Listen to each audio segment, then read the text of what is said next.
And we are live. Hello, everyone. Here we are with Merritt and Eileen Eggert, and we're going to be talking about the book Horrifying Halloween, which is right here. It's also on my shirt, but um, and their contributions to it. So why don't one of you go ahead and talk about kind of who you are and where you come from and what you contribute to the book, and then the other one can do the same. You want to go first? No. All right. Okay. I guess I'll go first. The piece that I put in for that book was called The Grimble Gore, and it's basically about a town where there's a monster that needs appeasing every Halloween, and it's not a problem though for the town, except for there comes a point where a preacher shows up and he decides that this is all wrong and it's got to be stopped, and then things get ugly. It's not a really it's not a graphic story. It's actually kind of cute, good for kids even. It's there's not a lot of blood and stuff like that, and you get the weird idea that the Grimblegore is, obviously he's a monster, but the kids don't seem to be too frightened of him. They sort of like that he's there. He's their monster, and they have to give him Halloween candy when they're done trick or treating, and it can't be the crap stuff that nobody wants either. It's got to be the stuff that you like, because if you give him the candy corn, he's just getting pissed off. And I can't remember when I wrote that story. It was quite a long time ago, but and yeah, it's just been sitting around, collected dust, and finally, I was able to send it to you, and now it's seen the light of day. Yeah, that's kind of quite a bit different from some of your other stuff. Which why don't you tell the folks? I know you've been on here before and talked about it, but tell the folks about some of your other stuff. Yeah, most of my other stuff is actually much more adult nature stuff, and I recently was contacted by an aunt who I haven't spoken to in a long time. She lives out in California, and she saw that I had books on Amazon. She was like, "How many books do you have?" And I was like, "Well, 4, but please don't buy them." Because you're my aunt. These books are just full of everything horrible, and I don't want you to think horrible things about me. So she was like, "Okay, I understand." So yeah, the main body is made up by stories called the Chronicles of the Black Queen, which is sort of dark fantasy horror kind of thing. It weaves in and out as time goes on, back and forth. Where the main character is actually sort of the monster. So it's kind of like following a Dracula or something like that, or if you're following the Frankenstein monster, it's just seeing what troubles he gets into. And then the other stories, the other books rather, are sort of offshoots. The one is not directly connected to that line of that storyline, but it's definitely in the same universe. And every once in a while, there's a character that you go, "Is that actually that same character?" And it's left up in the air. That book is called Dark Wizardry, and again, that one's not so bad. I can recommend that one to friends and stuff like that without feeling like they're going to end up hating me. Yeah, or just they don't want to hang out anymore. But yeah, it's got a lot of demons and monsters and stuff like that in there, and loads of sex and death. And then the other one that I just finished, I think she's got it on her shelf. We're doing this in Bean's office here because it's the first time with both of us here, and she's got a copy of my latest work, called Dark Sun, which is actually, it's sort of a book of prequel stories from the Chronicles of the Black Queen line, and it tells all about those little monsters while they were growing up. And right now, that's it. I'm working on Chronicles 3. Hopefully, that'll be out by the end of the year, and then to go completely, opposite direction. The book after that will be stuff that was geared to, when I wrote it was geared towards middle graders. Like maybe 8-year-olds to 13 or so. Kind of like the Grimble Gore, would be kind of like that.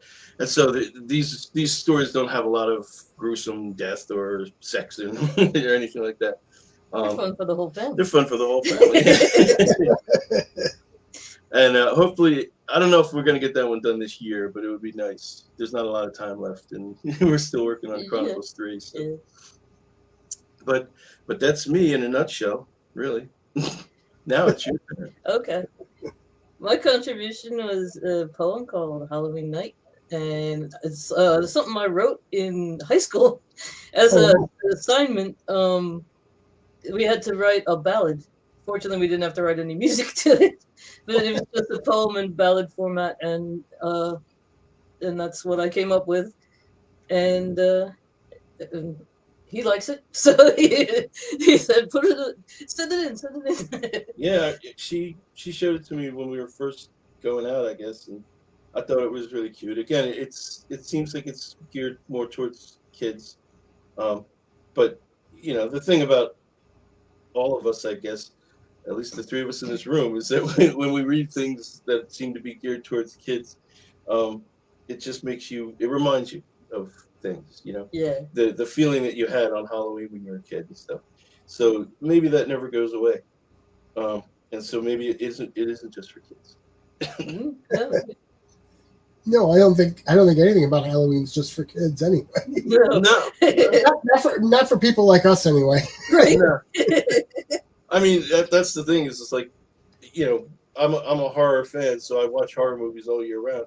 But there's certain things that I'll break out around Halloween, and I'll watch them, or I'll even save them, and I won't watch it another time because I want to watch it around Halloween. And that includes kids' things. The Halloween Tree, the animated version of the Ray Bradbury book, is a brilliant cartoon, and it's a lot of fun. And I enjoy it as an adult. I wasn't a kid when it came out, so I think I was probably already in my 20s, at least, when it was released. And I saw it somewhere, and I just thought, well, this is really good. And it's sort of become, a ritual for me. I got to watch it every year. Yeah. There's a couple other things, and it's the same way. I didn't catch them when I was a kid, but, watching them made me feel like I was a kid again, on Halloween. And then, of course, there's the old specials you got to watch, like Charlie Brown and stuff like that. Yeah. The Great Pumpkin. The Great Pumpkin. Yeah. The Great Cthulhu. Yeah. No, I mean, have you got other writings out there, or? No. I do. I'm one of those people that writes stuff and never finishes it. Oh, okay. But I usually do science fiction. But I haven't finished anything yet. Oh no. What about the book that you're writing now?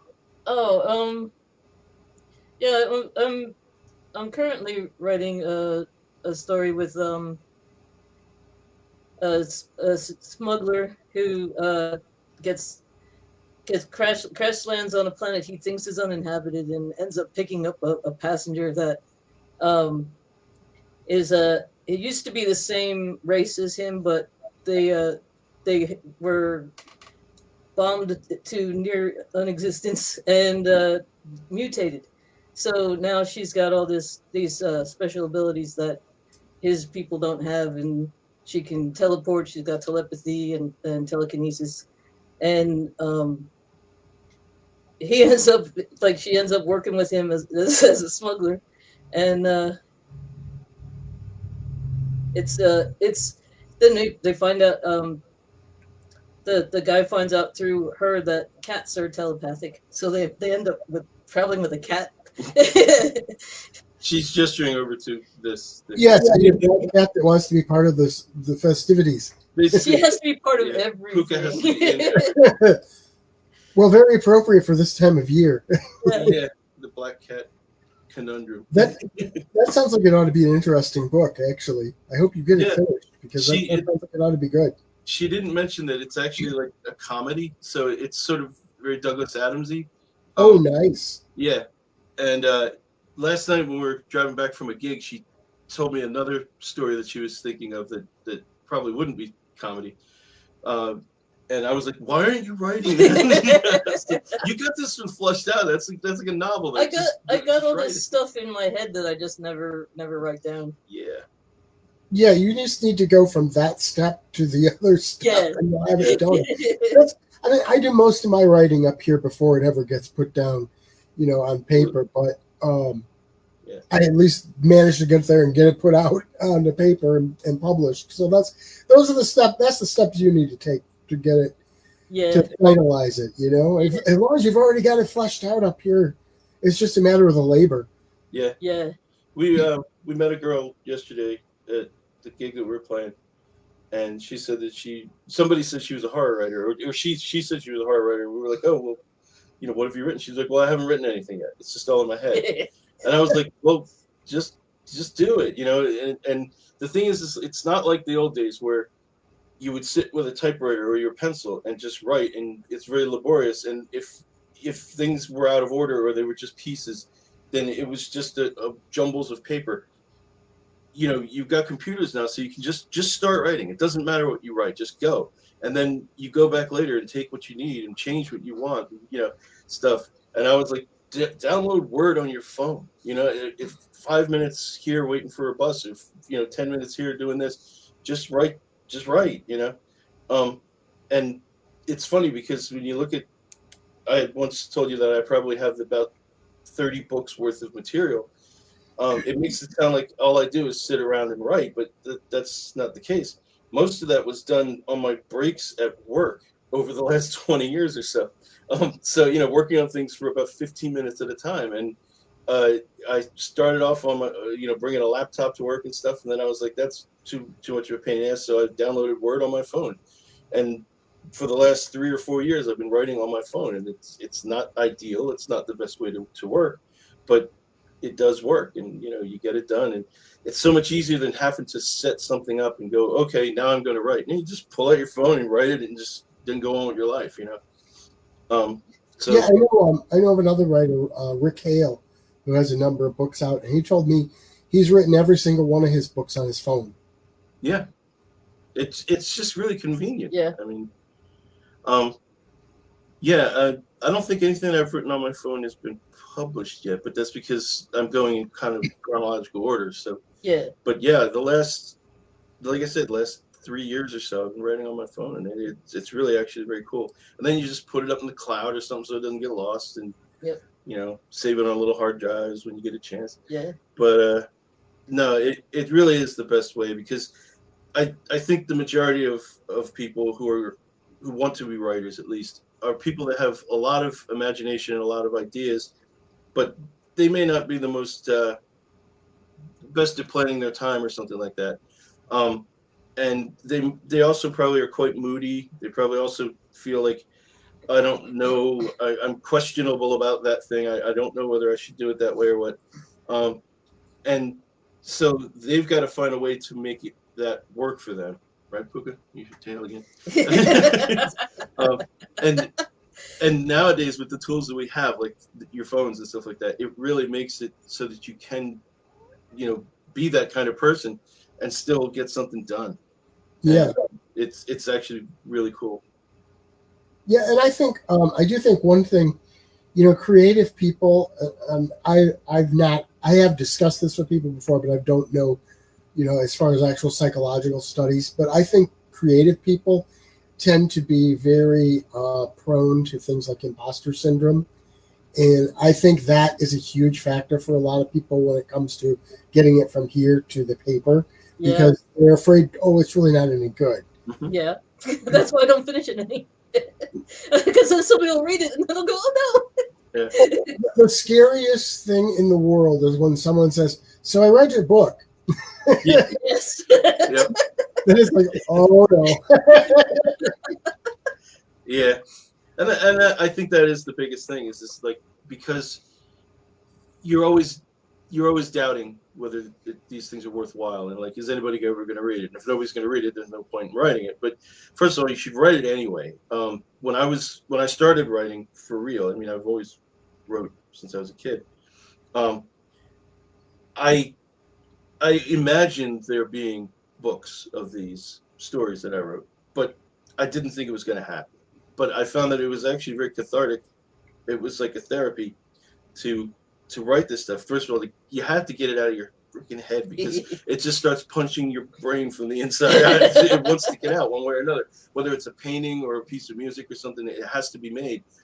And so whether it sees the light of day it doesn't really matter.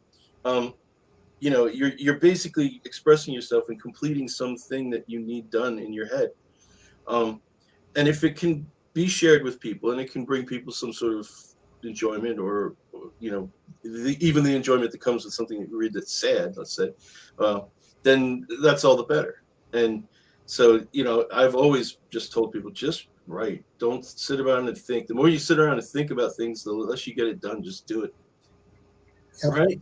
Look at this one. One of the things I always tell people is even if you want to just write something that, you know, has nothing to do with anything you'll ever put out there, you should try to make time to write every single day. Make it a habit because that's how you get better at it. How do you get better at it? I mean, you guys are musicians. How do you get better at an instrument? You practice. Yeah. Same thing with writing. How do you get better? You do it over and over and over. You know, and some of what you write is going to be garbage. I mean, that's just plain and simple. And yet, as you go along, the longer you do it, the less stuff is going to be lousy and the more stuff is going to be good. Yeah. Yeah. Because you've got more experience at it. Yeah. Absolutely. You know, so I think that's pretty good sound advice, really. Yeah.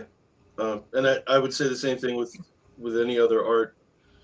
Just, you know, like they say in Nike, just do it. You know, I mean, if you want to paint, just paint. Whether it sucks or not, who cares? Just paint. Yeah. And, you know, if you study what you're doing and pay attention, you find ways to make it better, and then, you know, maybe you'll be good at it. But, you know, you got to do it just to do it. Like I said, or else you'll explode. Oh, and I did mention, why don't we, I know we've talked about this before in some of these, Del, but why don't, since I mentioned the music, why don't you guys talk about your music that you do? Oh, okay. You want to do it? No. It's all Eileen seems a little shy. a lot. Yeah. Yeah. She's that reluctant interview that you see the skits on Benny Hill they used to do, where like Benny Hill would be the interviewer on some late night TV show or something, and Henry McGee would come out and with the pipe and sit, and we'd be like, a lot of people think you're difficult to work with. Do you find that's true? And Henry McGee is just like lighting the pipe, you know, slowly smoking. He's like, difficult? They think you're difficult. It's a reputation you have. Then finally Henry McGee will go, no. He's like pumping away, and it's like every question is like that, and he's like, finally, well, we could go on like this for hours and hours, but I got to get on to my next guest. I think I remember that Frank Zappa did an actual interview like that once. All one single word answers. Oh God. Yeah. Whoever was interviewing must have wanted to punch him. Well, Frank Zappa, so it's about your music. Yeah. Frank Zappa's the kind of guy you would want to punch, I think. Yeah, I mean, you have to admire him, and I like his music, and I think he's really cool and really smart. But you want to punch him. I would have loved to have met the guy, though. I mean, it depends on what day you get, which Frank Zappa you're going to get. Yep. And, you know, he may just completely mess with you, or he may be really cordial. You don't know.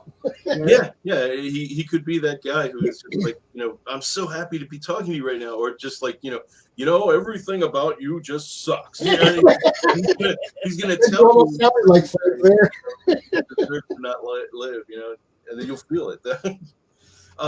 Okay, so the music that we currently do together, because we're officially in, I guess, a couple bands, but the only one that really plays out is called the Sea Dogs. And we do sea shanties and songs of the sea. And we throw in a couple other types of things every once in a while, seasonal things, to be specific now, because we peppered our set with a little bit of Halloween type stuff last night. And we do that around every Halloween. And then around Christmas time, we'll actually go to, we'll throw in some real old wassails, like rather than, you know, Jingle bells, it's nothing like that. We do like old traditional wassails. And we'll actually go out into a town near us called Mount Holly, and we basically wassail through the town. And instead of visiting houses, we visit shops, and basically just sing for shop owners that we've seen for years and years and stuff. And they're like, "Hey, the pirates are here!" You know? And then that all finishes up at a pub called the Village Idiot Brewery, which is just got some of the greatest beers. And we'll go in there and we'll just start singing, and people just go nuts, and the drink flows, and and just like the best epic stories, it ends in a pub. Yes. It ends in a pub, yeah. So yeah, when we do Halloween stuff, or things I would call Halloween, we throw in traditional music that has to do with ghosts or something, which we might not normally do. So what did we do yesterday? Oh, we did. There's an old English folk song called "The Cockrum Devil," which is probably from the late 1800s, I think, and it's about. There's a folk tale about how a rock that's part of a bridge that goes from Cockrum to Pulling has a mark in it that looks like a cloven hoof, and so the folk tale describes how the devil showed up in Cockrum and was being a pain in the butt, and so they went to the teacher, the school teacher, because they thought he was the smartest guy, and said, "You got to get rid of the devil." So the teacher tasks the devil with all these different tasks, I guess.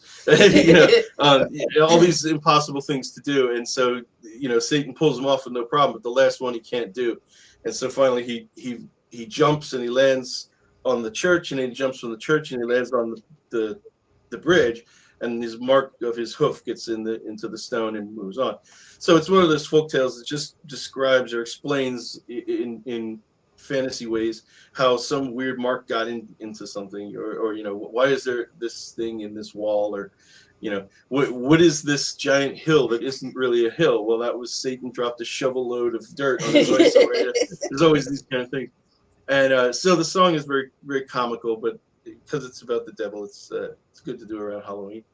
What else? We were gonna do Witch of Westmoreland, Archie Fisher, and Stan Rogers.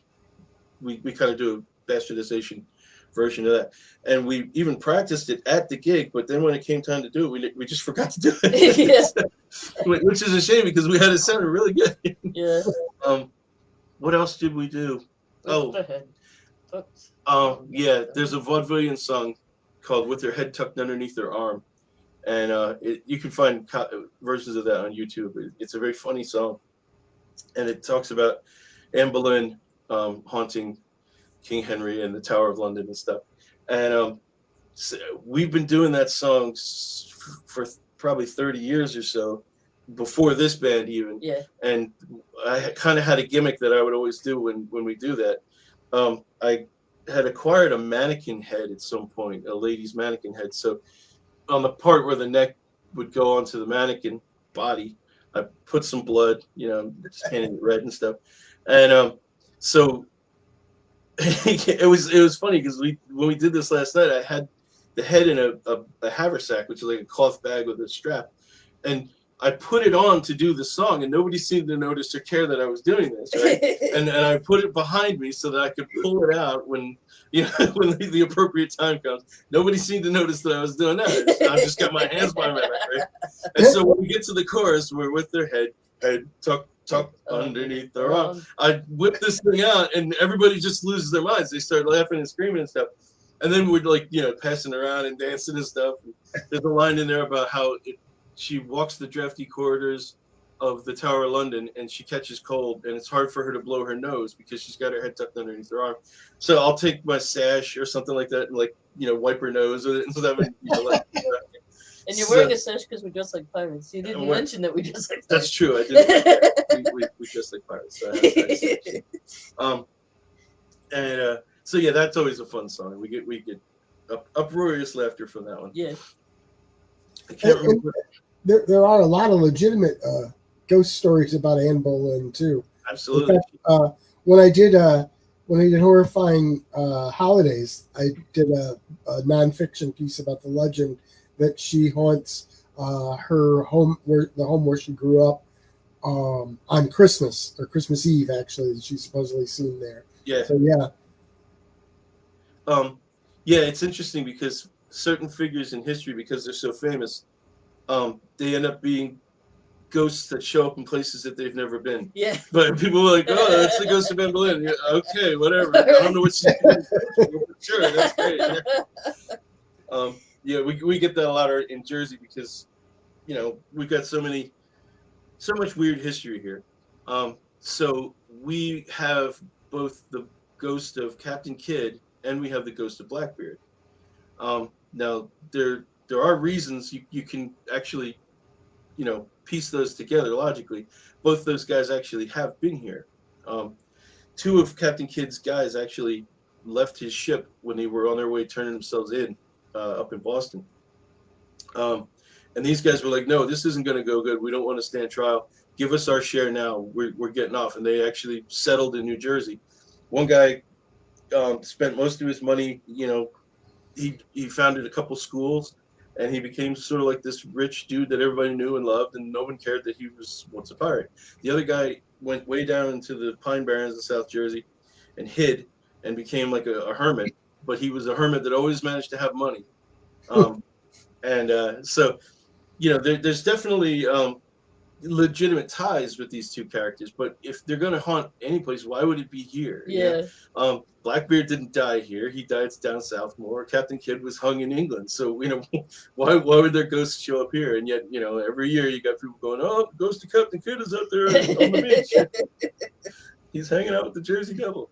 Right. Okay. Right, yeah. Yeah, legends often don't make sense. No, but you know, that's what makes them fun, though. Yeah, you can't analyze them too carefully. No.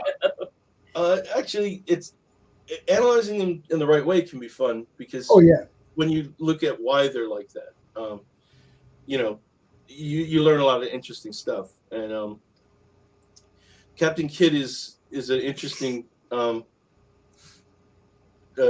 subject because with there's actually an old song that was written while he was in prison waiting to be hung because the trial wasn't going to be a real trial. It was just going to be, you know, oh, there he is. He did it. Kill him. Rubber stamp. Yeah, right. It's approved. So there's a famous song that was written about him, and we, you know, that's part of our regular set. But there's a bunch of different versions, but most of them seem to come from Britain. But there is an American version, but it's from New Jersey. It mentions New Jersey places and New Jersey happenings. And again, it's not because we have any better connection to Captain Kidd or anything like that, but somehow some weird freak in New Jersey, probably 200 years after Captain Kidd was dead, decided to change all these lyrics around and do that. And so I always think that that's interesting that, you know, we're kind of the only ones that have that. You know, other places have different versions, but it's all in Britain. Over here, you know, nobody else has that. Just New Jersey.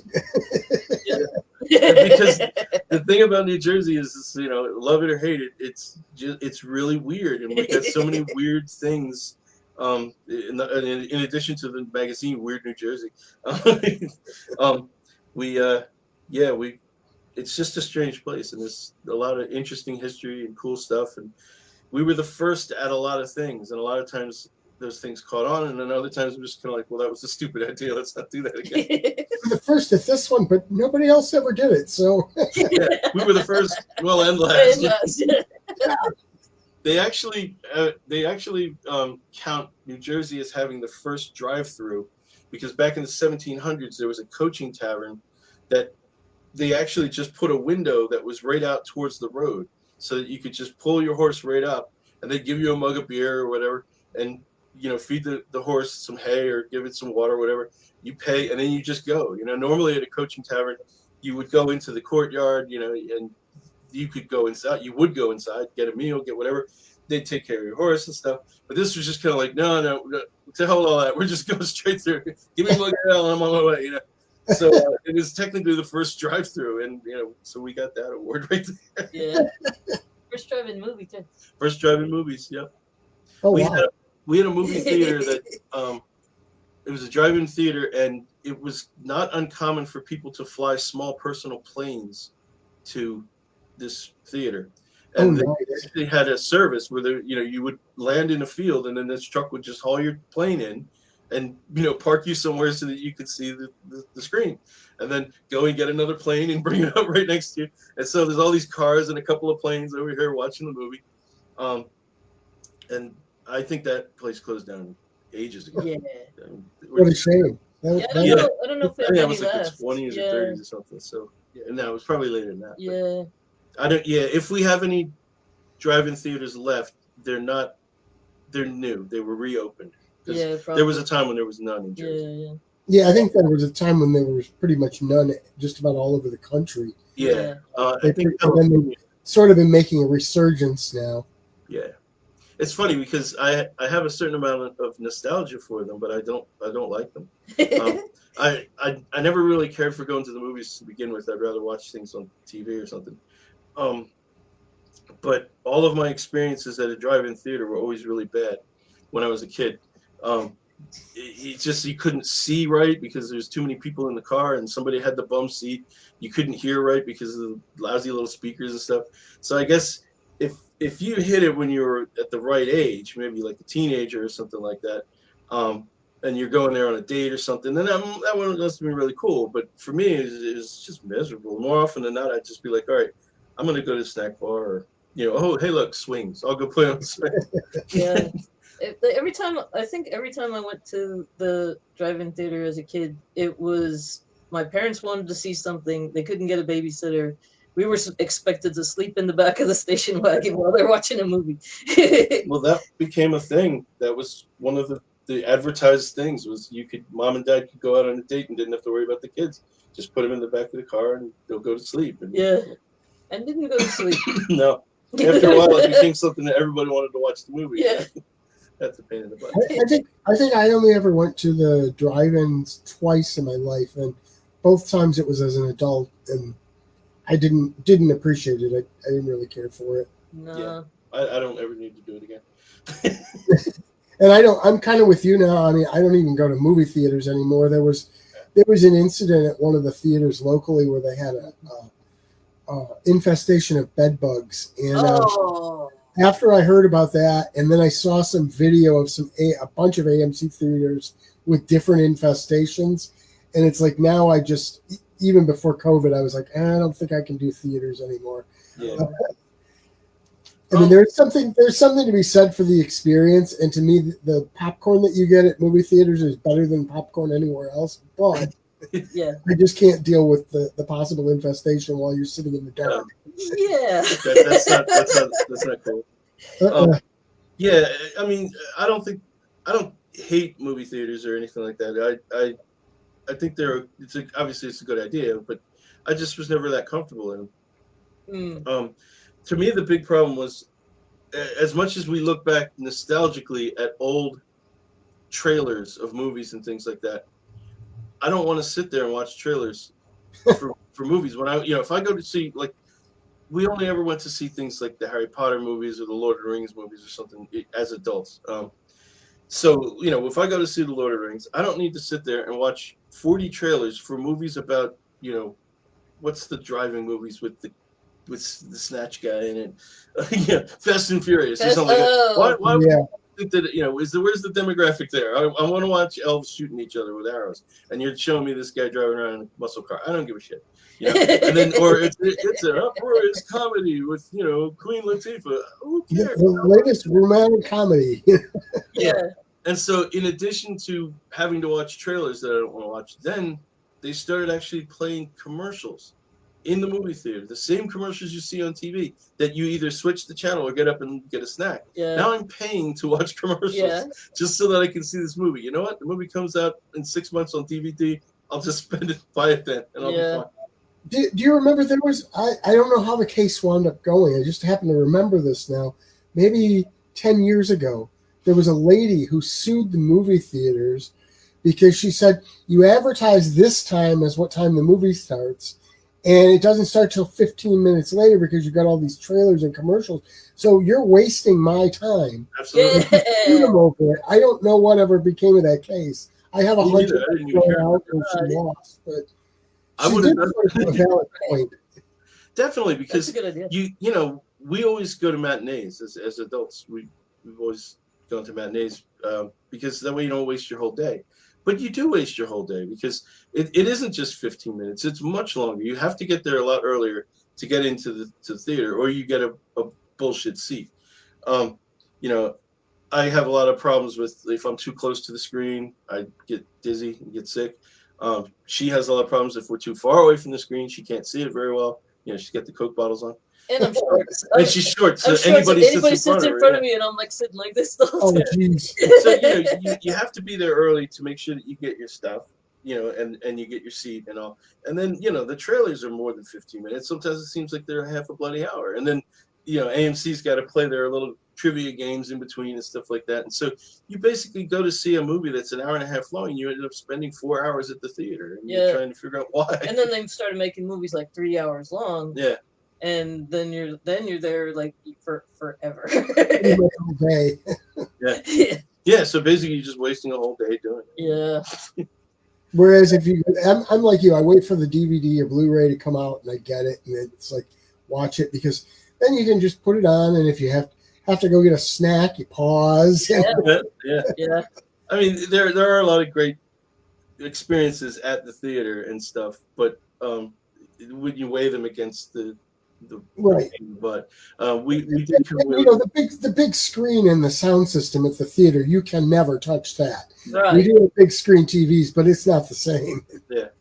And oddly enough, when you watch movies in the movie theater, everything seems to be mixed pretty well, so that even when people are whispering, you can hear them. And then when the loud music comes on, it doesn't break your eardrums.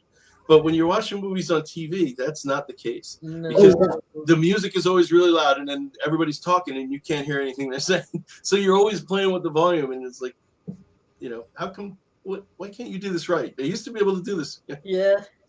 Yeah, they've got. I mean, the new TVs have so many sound settings, and sound bars have so many sound settings, and it's like I think you probably got to have a master's degree in recording engineering to be able to get the sound right. Yeah. Very probably, yeah. The other thing is we noticed we finally got a flat screen TV a while ago. And, the speaker is behind, the screen part going off to the left or the right. And so I'm turning the volume up because I'm not hearing it. But I know that, at the time my brother was living with us, and he's upstairs in the room above, and I'm like, he's getting blasted up by this movie, and I can't hear what he's because he's like, you got the screen, and then behind the screen is the mechanism that makes everything work, and that's where the speakers. So the sound's not going this way; it's going that way.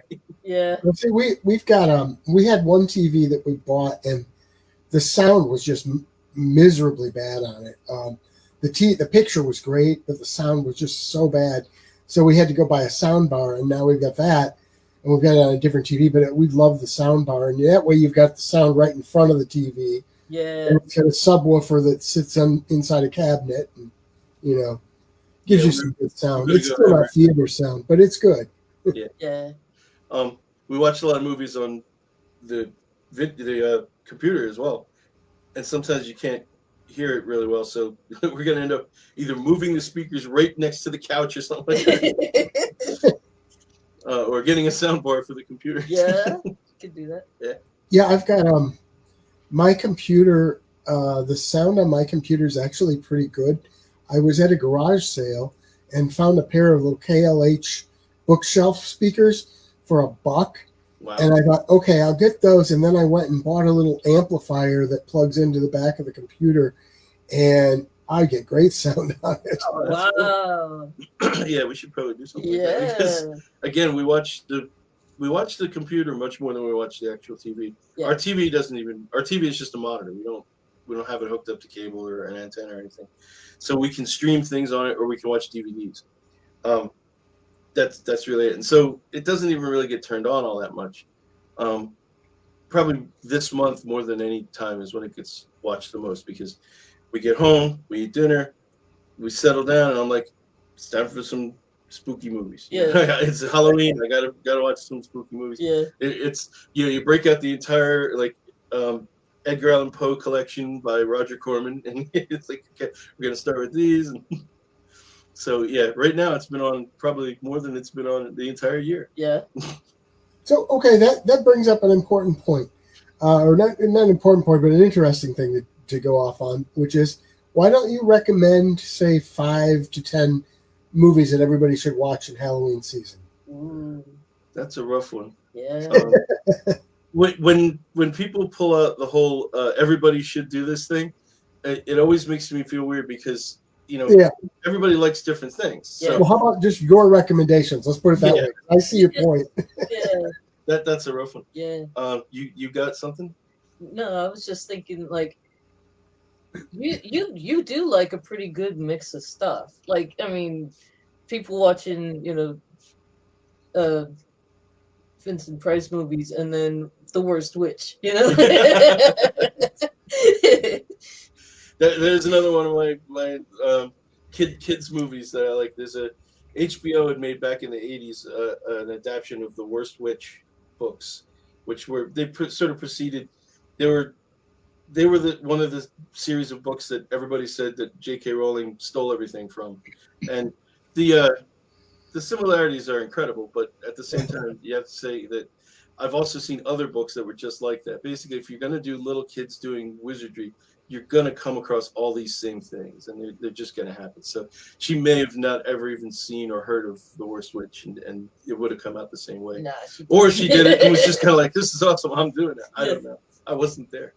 But The Worst Witch with it's actually got a really great cast. The little girl in it is Fairuza Balk, who grew up to be in The Craft, and she's kind of fallen off the face of the earth lately. I don't think she does movies and stuff anymore. But Mrs. Garrett from Family Tie. No, Charlotte Ray. Charlotte Ray. Yeah, it was Mrs. Garrett on Different Strokes. She's the headmistress. She's of the school. headmistress, and the head or one of the other teachers is Diana Rigg. And the thing is, if Diana Rigg's going to be in something, you kind of have to watch it because she's just amazing, and she is amazing in this. And Tim Curry's and then Tim Curry is the Grand Wizard who shows up at like 2 different points. He does a goofy song that makes you want to vomit, and he's got the whole campy thing going on, and he's like, all the little girls are assembled, and he's like, "It's so lovely to see you, little witches," and his teeth are big and all. He's got the glow in the dark cape on and shit, and it's a fun, goofy little movie. And they ended up making a series out of it, which I think is still running on HBO. So I always recommend that to everybody. It's good for kids and it's good for adults. You got Tim Curry being Tim Curry. So the Worst Witch TV movie for HBO from the 80s is a good Halloween watch. Again, the Halloween Tree, the animated thing. That's really cool. I don't know if you've ever read the book, but it's a very slim little book. And it basically, these kids are going out to trick or treat, and they find that their leader, their sort of appointed leader, isn't there, and they're trying to figure out where he is. And they meet up with this character who's actually voiced by Leonard Nimoy, who seems to be some sort of devil or something, and he's saying that the kid is sick and you have to save him, basically. And so this character runs them through the history of all the traditions of Halloween, and explains to them, why are you dressed like a mummy? Why are you dressed like a skeleton? Why are you dressed like a witch? And he's like, you need to know what these things really are. And it's a very well done animated film, and it's feature length too. It's not like a little 1 hour thing. I think it's an hour and a half or something. So yeah, the Halloween Tree is good Halloween stuff. Again, the Roger Corman, Edgar Allan Poe stuff with Vincent Price, Pit and the Pendulum. I can't even think of them all. Mask of the Red Death. Yeah, Mask of the Red Death, and Tomb of Lygia. The 2 great ones are the comedy ones that they made with Vincent Price, Boris Karloff, and Peter Lorre, and in one case Basil Rathbone as well. There's The Raven, and then it's A Comedy of Terrors. And most of these movies are actually, the screenplays are done by Richard Matheson. So that's, you're gonna get a good thing from that, because Richard Matheson is a clever dude. So The Raven and Comedy of Terrors are they're horror movies, but they're funny. They're funny. And the more you watch them, the more you laugh, because it's a very strange sense of humor. And a lot of it's very corny as well. You get to see Boris Karloff in Comedy of Terrors playing a very old gentleman who's basically on his way out, and he's like senile, and he keeps asking for like the salt, and Vincent Price keeps passing poison to him. So well, somebody pass this out, and he's like, "Here you go, old man." And then he goes to put it on, and then the lady's like, "Father, he's trying to poison you." That's the one where Dr. Scarab was making Freddy Justice. That was The Raven. Yeah. Jack Nicholson. Very young Jack Nicholson gets some great lines in there. Actually, yeah. So I would definitely recommend The Raven. Yeah. That's a good one. When it gets chilly out, wait till it gets dark, and you're all alone. Turn the lights out, or there's a couple of you, whatever. Turn the lights out. Put on The Raven. Get some popcorn, and it's a very atmosphere movie. And though it is. There are some serious parts to it, but it's ultimately a comedy. Yeah. And some of the stuff that Peter Lorre says is just hysterical. When Vincent Price says Peter Lorre why his son Jack Nicholson doesn't look like him, he's like, "Does he favor his mother?" And he says, "No, she favors him." It's just these little quips that they say are just great. And so let's see, yeah, those kind of things are always good, and I think they're pretty accessible for everybody. If you want to get into serious, horror, like scary, kind of thing. I was never one into the slasher films. I mean, I like Halloween, but I always go back to my big ones, and which I've told you before, like Conqueror Worm with Vincent Price. Or what do you call it? Witchfinder General is the original name. Blood on Satan's Claw, or Satan's Skin, as it's known in Britain. What else in that vein? Those are the kind of things for me that I could watch them all year round, definitely, but I always wait. I save them until around Halloween time. Captain Kronos, Vampire Killer, the old Hammer film, sort of mixing sword and sorcery with the vampire lore. So you get a Hammer film with a lot of sword fighting. So it's cool, and it's got Carolyn Monroe in it. And again, if it's got Carolyn Monroe in it, I'm gonna want to watch it. We met her about 10 years ago at one of the Chiller Theater conventions. We get two of those in Jersey, Monster Mania and Chiller Theater. And for a while we were going to those because I told you about our gnome, Fritz, and he had his own website where basically we would just film Fritz doing all these different things. And so we were like, let's go to like Chiller Theater and take pictures of Fritz with celebrities. And so it was interesting to see how they would all react to having to stand there and hold a garden gnome while we were taking a picture. Sometimes they thought they were like, are you guys really grown up? Or did something happen to you when you were young or something? I think Val Kilmer. Yeah, he was like, my daughter has a cat, but she's 11, No, she,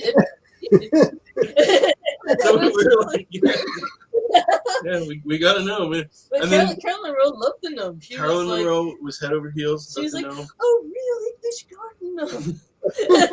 And we ended up talking with her for about an hour. And it's just, and here at that time, she had to have been in her mid-60s, and she was still absolutely drop-dead gorgeous. Oh, yeah. And it's her personality as much as her looks. Yeah, no, she's awesome. a very sweet, intelligent person. Yeah. And like I said, we talked forever just about garden gnomes and other stupid things. Yeah. She wanted to know how we found it. It had like how do we know about them? All this stuff. So that was kind of fun. It's very expensive though, going to those conventions. Yeah. A lot of those people like to get paid pretty handsomely to take a picture, an autograph or something. But we did get to meet Elvira, which was awesome. Yeah. Yeah, we got to meet a lot of people. Yeah. Was she in or out of costume? actually, she was in costume, which I believe is pretty rare. I don't That's know a if she thing. did those a lot. Didn't we met her? We met her both, didn't we? No, I thought we met her out of costume. I don't think so. No. All right, I'm just remembering something else. So, what Halloween? What horror movies would you recommend around Halloween?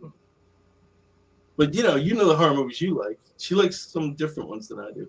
Well, Vincent Price. yeah, Well, what movie? House of Wax is my favorite. That's a classic. Yeah. That was like the first horror movie that I saw on TV that I was like, oh, this is actually really cool, you know? And like I remember a bunch of other ones that were just like, you know, it's a guy chasing people around and it's not really that creepy or anything. It's the situation that's scary and you get a few screams, but I didn't think that was that interesting. And then like I saw like House of Wax, it was like that the atmosphere and like the horrible things he's doing to people. And it was just like, whoa. I thought that was the best. What about you like Day of the Triffids? Oh, I like Day of the Triffids. I barely remember Day of the Triffids. I saw it so long ago. But I'm not sure. Does that count as horror or science fiction? It's both. Yeah, it's kind of both. There's a thin line between all of it. It's all speculative stuff. You know? I guess Children of the Stones is both too, isn't it? Yeah, Children of the Stones I would count as folk horror even. Yeah, that's something I saw as a kid on TV, and I was like, "Oh, this is awesome." Yeah. Oh, that one's gonna be hard to find. That was a British. We had to get the UK DVD for that one. Yeah, it was made for TV. Yeah. And it was done in the late 70s or early 80s, and so it has that creepy sort of feel to it. People were being taken over by aliens, and then the people would like have their sort of minds taken over, and they would just go around in a daze, and all of a sudden the kids got really good at school, and they were never acted up or anything, and it's like, and then they found that people were disappearing and turning into they were turning into stones. It was filmed in Avebury, so it had like the henge and everything, and the stones were people. They found out the stones were people. It was messed up. Yeah, Avebury's I've never been, but it's a very cool town in Britain. That the entire town is actually, well, half of the town is in part of the circle because the circle is so huge, and so the circle is kind of in this field this way over here, and the town is like this, and the stones just cut the town in half. So there's like a little bit there and the newer bit over here, and they do film a lot of things there. Yeah. There's a short film called Stigma, I think. It was from the 70s. And they filmed it at Avebury. And one of the stones is actually in this family's backyard. And the guy wants to move it. And so he has these guys with a tractor come out and they lift up the stone. And they find that there was a skeleton under there. And there was these daggers that were put into the body at different places.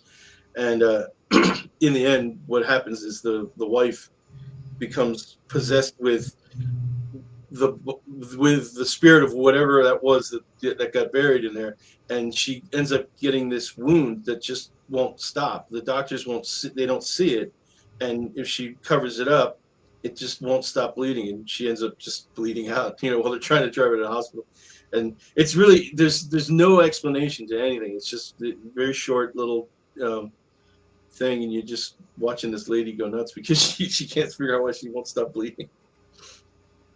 Sometimes you don't need explanations for things. No. You know? It's like it can just remain a mystery. Yeah. Why do you have to know the answer? Yeah. I mean, do you know the answer to everything in life? No. That's sort of in keeping with the way life is. Yeah. And again, if you think of some of the things that we hold, we look at with such awe, like death and birth, we don't know a lot about all these things. Well, birth, I mean, biologically we understand it and stuff, and death, we biologically understand it, but to this day, people still make up stories about what happens to you when you die, Yeah. So because we don't know what happens afterwards, other than nothing, it it's this huge thing, and we just make up all this crazy shit, basically Yeah, around it. everybody's got their own idea of what it is, depending on where they live and how they Yeah, live, whatever. and then people pass that stuff they made up down generation after generation, and people never question it. It's just No. this is reality. This is what's true. Yeah. How? How do you know that? Yeah, how do you know? Well, eventually they invented a guy and said, well, he's been there, and he came back and told us what it was like. Oh, okay, well, that makes sense. All right. And where is this guy? Well, we don't know. He's not here. He died again. Well done, him. And then near-death experiences, and they go, yeah, well, I saw this stuff as my brain was dying. That's evidence right there. That's concrete. It's like you can create the exact same stuff by just depriving the brain of oxygen. Yeah, absolutely. Yep. They've proven that. They've done it. Proof of that.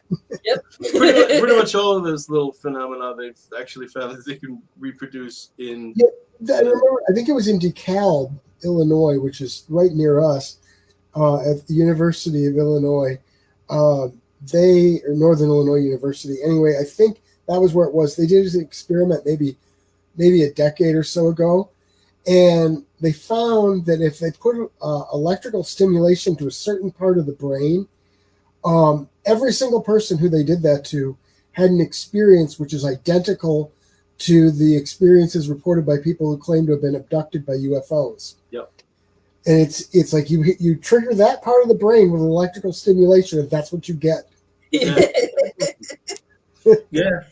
And the astral body projection and stuff like that.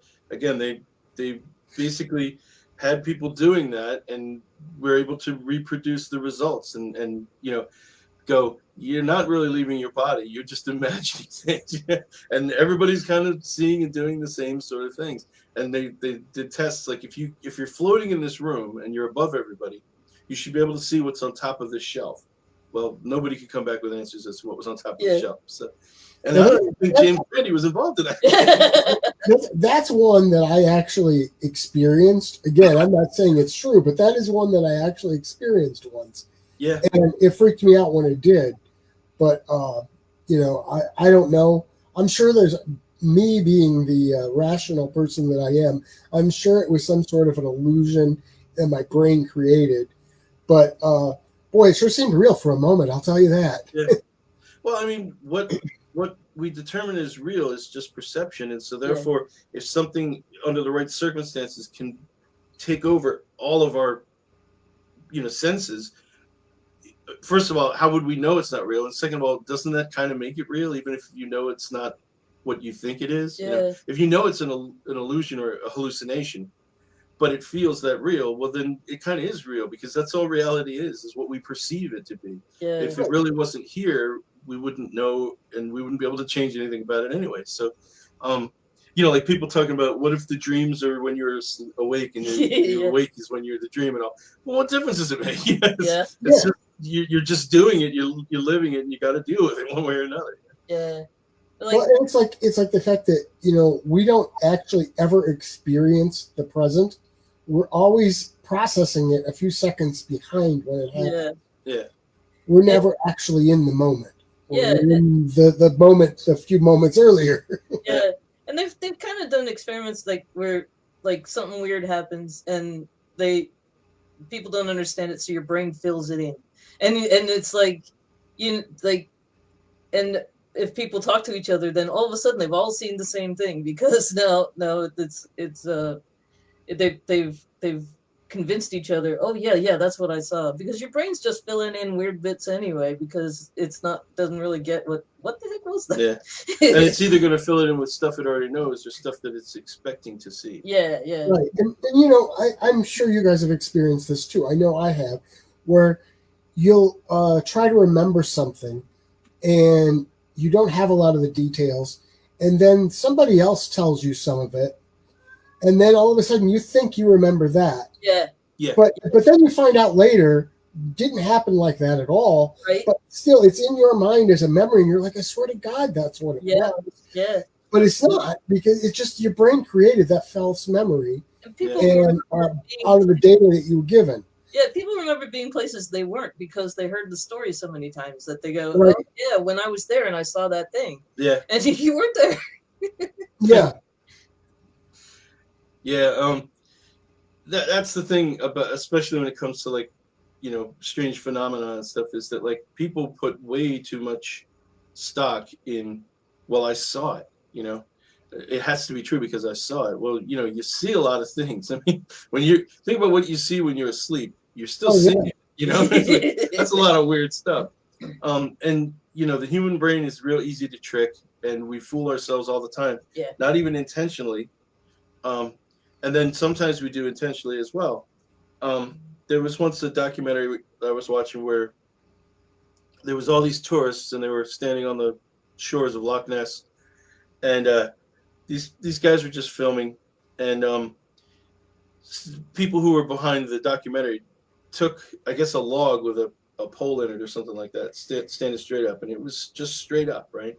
And they floated it from behind the bushes down out into the lake, and so all the tourists saw it and they were like, what is that thing? And they're all looking at it and stuff. And so then after it went away, they started talking to the tourists and they're like, did you see anything weird in the lake? And they were all like, yeah, it was weird. There was this thing sticking up going like that. It looked like a pipe, just floating along. But two of them were like, yeah, it was just going along like this, and it went up straight, and then it had a head like that, that went this way. Well, they weren't lying. They just saw what they expected to see. They filled in the blanks. They trying to come up with the answers, and they ended up getting 9 out of 2 + 2.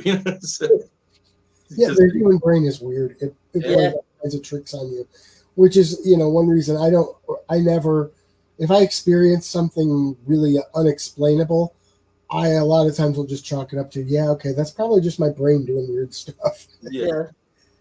And there are things that happen that we'll never be able to explain, but it coming up with some goofy explanation isn't the right way to do it either. So. No, and to say, oh, it's magic or it's a ghost. Yeah. And don't get me wrong, I love writing about that stuff, and even the stories that are supposedly true, I love writing about them. I still think they're fun stories, whether I believe they actually happened or the way they reported or not. It's just I understand that probably it isn't anything supernatural. Yeah, but they are fun stories, definitely. Yeah. Yeah. And I've always been into things that I don't necessarily believe in. I like. There's nothing I like better than a good ghost story. Doesn't mean I believe any of it though. I've written them, I've read them, I've heard people tell them. I enjoy going places where people say this is ghost, this, and walking around, and I'm like, yeah, I can see this being where the ghost is, but it's just not going to happen. So I'm not really all that worried about it. We hang out in places that are haunted all the time, and we love that they're haunted, but we just don't, we don't necessarily buy any of what people are seeing, Yeah, exactly. That's very much the place I'm in with it too, Yeah, we've discussed that before. We with the gentleman that interviewed us with Bill, and I was Calvin? Calvin, because he had when you were greetings, I'm Del. They call me Sideways Del. There's a historic house literally a block from us. I can see it out this window, called the White Hill Mansion, and it's been there since like 1720, and it's gone through a whole bunch of phases in its life. At one point during the Prohibition, it was a speakeasy and stuff. There was a restaurant there for a long time, and apparently it was a very famous restaurant. People used to come in from Hollywood, like celebrities and stuff to go there and all.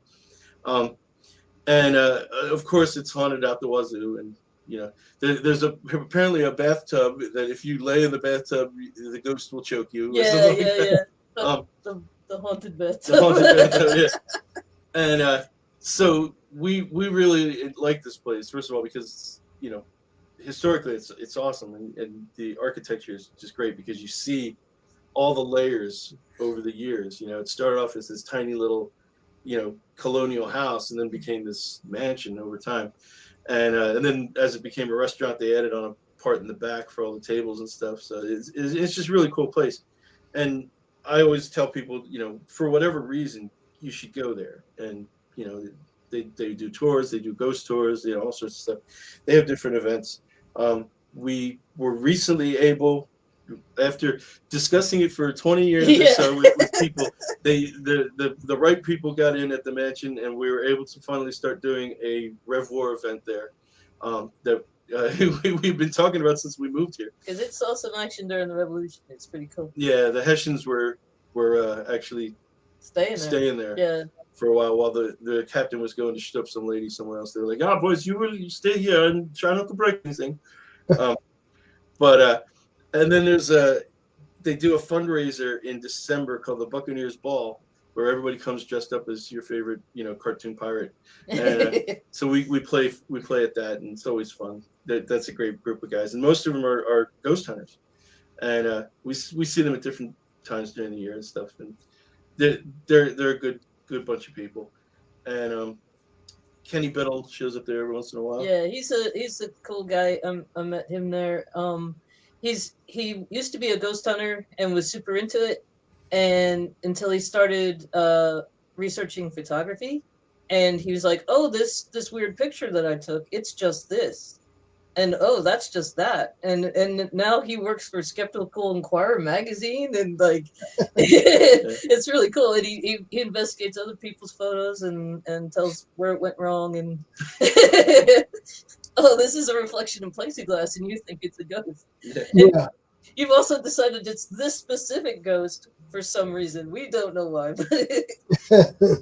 But what's pretty cool is that the ghost hunter community, at least the ones that we know around here, they don't really have a problem with Kenny Biddle. They quite often invite him to come out to their little shindigs and stuff, because whether he's trying to prove that it's not ghosts and they're trying to prove that it is, they're just interested in ghosts. They're just interested in the truth or whatever. So I guess they see him as the opposite side of the same coin. He's always respectful to them, and he's not. It's never like, "You fools." He's not. He's never like, "Oh, that's hogwash." He just goes, "Well, let's try to figure out what it is," and he talks them through it, and they talk, and they talk to him, and they reason it out together, and all that kind of stuff. And he's not like, "You guys are a bunch of simpletons." He's like, "Let's find out what you guys are seeing," and it's cool. And the best ghost hunters try to do that anyway. Yeah. The thing is to try to debunk something. And if they can't debunk it, then they start going in other directions. Yeah. But, so they already, the best ones do that. I'm not talking to people on TV. Some of the people on TV are idiots. But yeah. I mean, it's like you go to a haunted place to experience something haunted, and then there's a noise and you scream and run away. Yeah. You come here for this? Yeah. You just got Blair Witch disease, and you're just gonna hear something and run away with the camera on you. Yeah. Oh man, it's just guys scaring each other in the dark, and that's and going, "Oh yeah, look, it's proof of ghosts." Well, and something I've talked about a little bit before is like some of these places that are supposedly haunted, they offer ghost tours for money, and so they have literally an incentive for people to believe it's haunted. Yeah. So I wouldn't put it, I'm not saying all of them do this, but I would not be surprised if some of them actually arrange things that will appear to be hauntings. Absolutely. To freak out people so the stories grow, and so does their wallet, Yeah. One place that we go for several different occasions during the year, we're playing there or doing reenactments there or something, is Fort Mifflin in Philadelphia. And it's a really, really cool place, and the people that run it are cool. And there was a time back in the early days when we first started reenacting where there were some stories of a ghost in the blacksmith shop, for instance, right? And if you talk to anybody that worked there, that was what you go into the blacksmith shop and you might see a hammer move or something like that, But that was pretty much it. But then as the whole ghost hunting phase started getting big in the late 90s, everybody started seeing ghosts everywhere there. Now, the thing is that fort needs people to come in there. Mm-hmm. And it's not like they charge a lot of money or anything like that, but they need the money to survive. And the city of Philadelphia is incredibly remiss for not doing more to protect this place. It's slowly falling apart, and they don't have the money to put it back together. So when people started coming there going, I think I heard about a ghost, there was never a point where anybody said, no, there's no ghost. They're just kind of like, well, if you think there's a ghost, come on in, you know? And so now they have ghost tours. You can stay over, ghost stay over parties and stuff.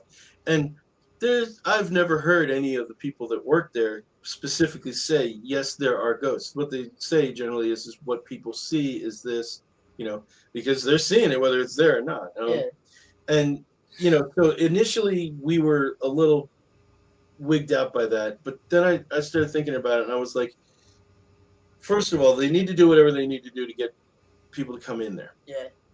And there's been tons of people who went there because of the ghosts and came back because of the history. So that it ends up kind of being worth it. But then the other thing is to me, folklore and ghosts fall into folklore are as much a part of history as factual history. And it's a part of the thing that you're in, the culture and the place. So talking about ghosts at a historic site, to me, is not a bad thing. You know, again, I don't necessarily believe it in or anything like that, but at the same time, you're still discussing history. And if that's what you're going to do to get people interested, then that's what you got to do. You know, and like I said, I've never seen anybody do any chicanery or anything like that. And if somebody was doing that, they need their head beaten in. But if you're going to go there and you're going to see things all on your own, you know, well, that's just it, you know. Yeah, the way he'll mention it, specifically said they're not having certain ghost hunters there because they got caught faking stuff. Yeah. So it's like they're not gonna stage anything. Right. And you know what? They're giving the people what they want. Yeah. Yep. And the thing is, if you're that inclined, the chances are very great that you're going to go there at a night or something like that, and you're going to see something, or you're going to feel some presence, because that's the biggest thing about ghosts and ghost hunting, is that more than anything, when you go into certain places, you just feel creepy, and it's because it's old and it's dark and maybe damp or whatever. And you know, old places just have that feeling of so many people had been there and so much stuff has happened there that it's just weighs on your conscience. You know, it's like all part of your consciousness. And so even if nothing ever happened there, you might feel that way. You're going to feel creeped out. And then all you need is one weird thing to happen, a cat to go running by or something like that. Next thing you know, it's Vampire Castle, you know. Or something that sounds like footsteps. Yep. When it's actually just an old building creaking, you know. Oh, yeah, like Fort Mifflin's great because the way the sound works, there's all these tunnels and stuff, and everything's arched. So the way the sound carries is you can hear somebody whisper from really far away, and it sounds like they're in your ear.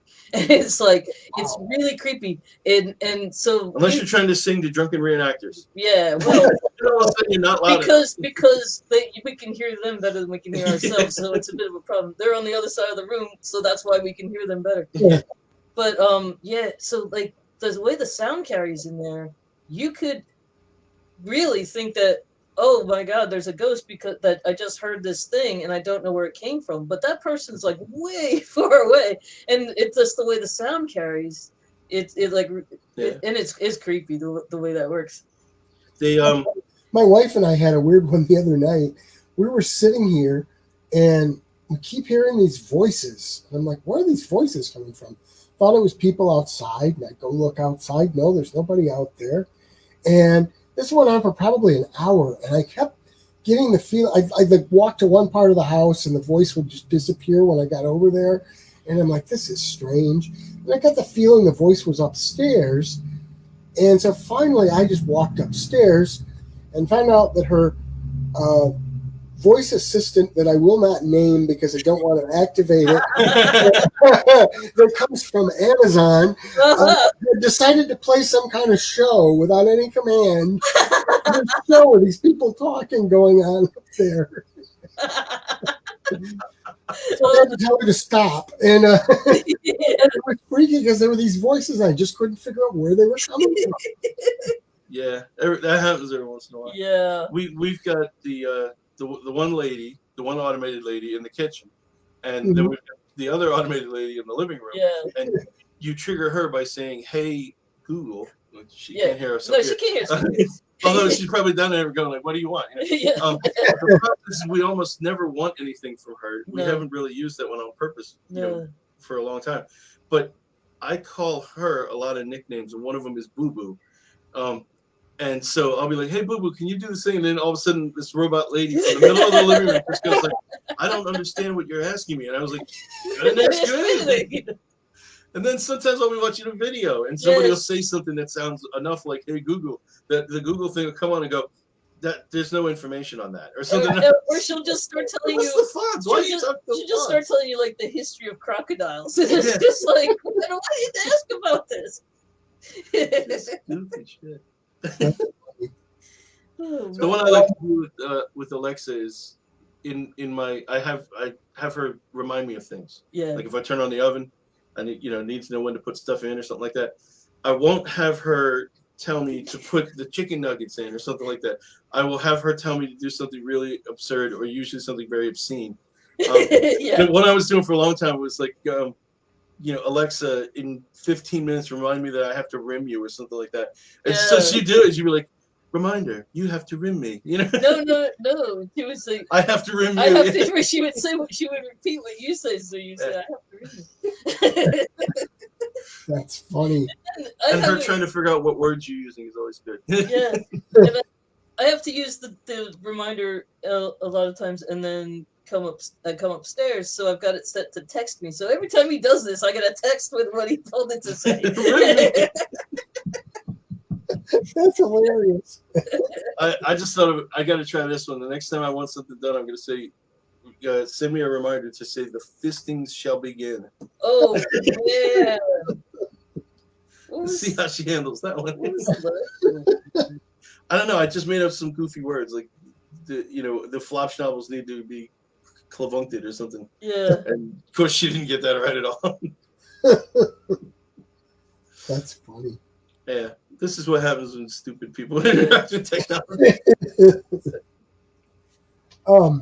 So I guess let's getting back to Halloween. What do you guys like to do for Halloween? Mostly now we just we're just the guys that hand out the candy to the kids. Yeah. We don't do anything on Halloween unless it's during the day so that we can get back to set up a little bit. We used to set up a lot of stuff, and when we first moved here, we set up a lot of stuff, and there were a lot of kids in the neighborhood, and so there was a lot of different nicknames for our house. One being the Halloween house. Some of the other ones that would be a little more difficult to describe, like the Stonehenge house and stuff. We used to like actually terrify children when we first moved in.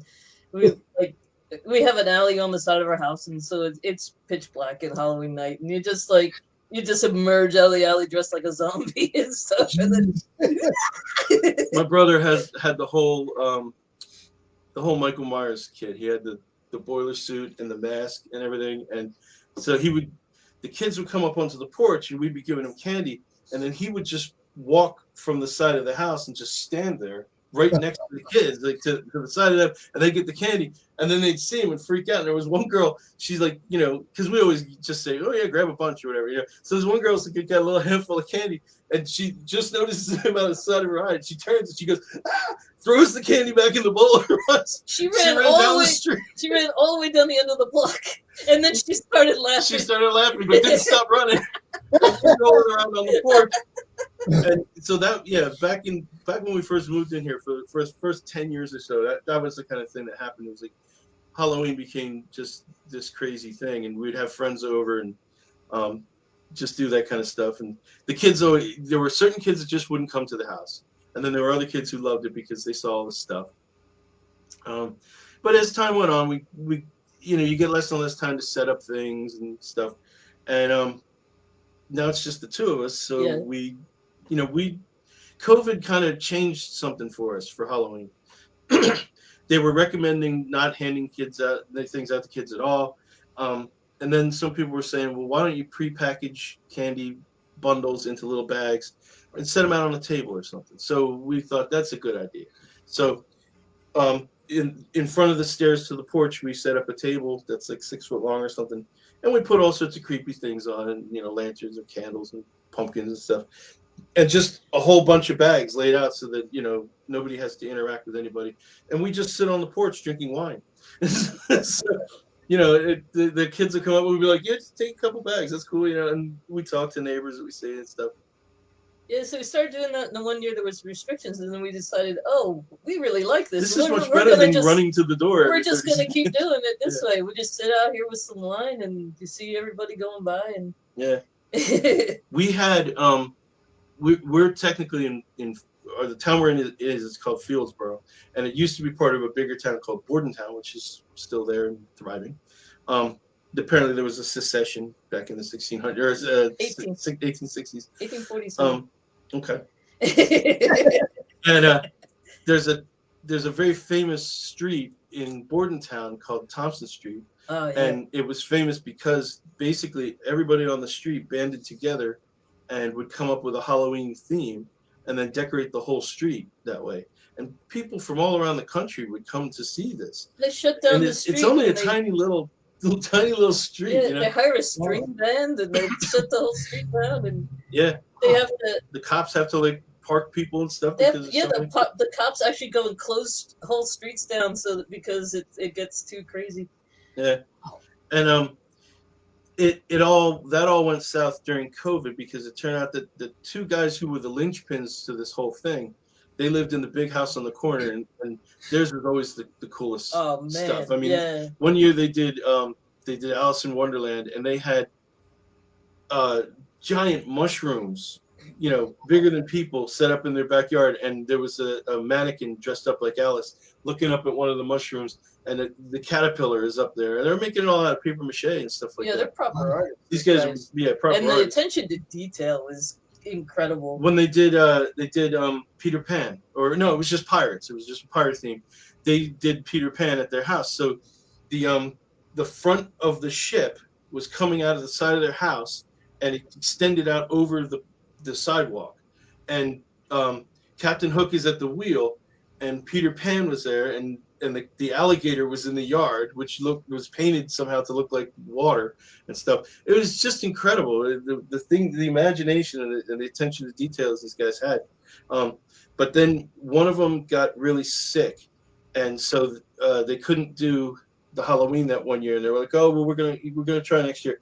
But I think he just kept going downhill, and I don't know if he eventually passed or not. But without those two being the guiding thing, I think the other families and stuff were just kind of like, well, if they're not going to do it, we're not going to. A lot of them were looking for an excuse to stop because their kids had moved out, and it was they started doing it for them, and so they're like, why are we still doing this?